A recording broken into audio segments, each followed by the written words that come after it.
السلام علیکم ناظرین، آج میں آپ کی خدمت میں ایک اہم موضوع لے کر حاضر ہوا ہوں۔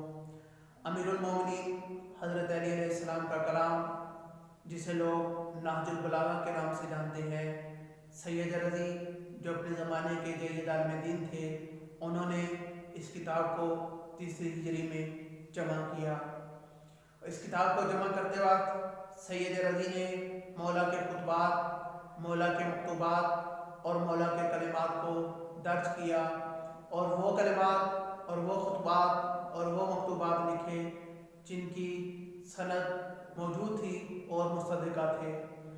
سید رضی اپنے زمانے کے جلیل عالم دین بھی تھے اور عرب کے شاعر بھی تھے۔ آپ نے ادبیات عرب کا خاص خیال رکھا اور اس کتاب کو نہج البلاغہ کا نام دیا۔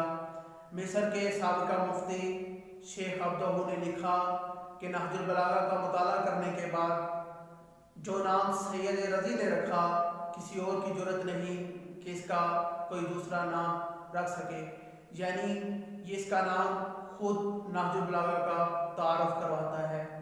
نہج البلاغہ میں مولا کے 238 خطبات اور 89 مکتوبات اور 480 کلمات کے ساتھ موجود ہیں۔ ہمیں کوشش کرنی چاہیے کہ ہم نہج البلاغہ جو کہ کلام امیر المومنین ہے، اس کا مطالعہ کریں۔